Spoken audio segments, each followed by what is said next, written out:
ભાગવેલની ચીખલોડ બેઠક ઉપર કોંગ્રેસની ભવ્ય જીત થઈ છે। જો કે કોંગ્રેસની જીત બાદ પણ હજુ આ બેઠક ખાલી રહે તેવી શક્યતાઓ જોવા મળી રહી છે।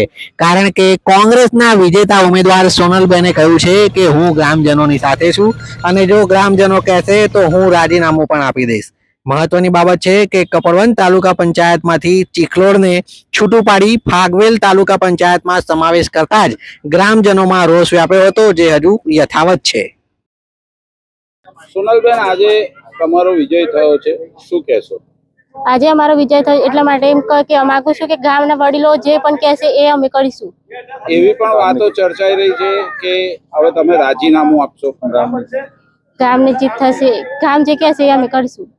ગઈ વખતે ફોર્મ ભર્યું હતું અને પાછું ખેંચી લીધું, આ વખતે ફરી ફોર્મ ભરીને જીત થઈ। તાલુકો બદલાય એટલા માટે પાછું ફોર્મ ખેંચી લો। તમારો વિરોધ છે ખરો, યથાવત છે? હા, બસ આ કોંગ્રેસની જીત તો ઠીક છે, પણ આ સાથે સાથે મારા ગામની પણ જીત છે। કેમ કે છેલ્લા 3-4 મહિનાથી અમારા ગામનો જે વિરોધ ચાલુ છે હજી એક તાલુકા માટેનો, એને એટલે એના સમર્થનમાં અમારા ગામ લોકો એમને ખૂબ બહુમતીથી જીતાડે છે। ગામ લોકોએ જે કહ્યું એ રીતના અમને જીત આલી, લીડ આપી છે। બસ આ સાથે અમે ગામ લોકો સાથે છે, ગામ લોકો જે કહે અમે કરવા માટે તૈયાર છીએ। અગાઉ પણ કોંગ્રેસમાંથી આપણે ઉમેદવારી નોંધાવી હતી, ફોર્મ પરત ખેંચ્યું, બસ એ ગામના હિતમાં જ ફોર્મ પરત ખેંચેલું।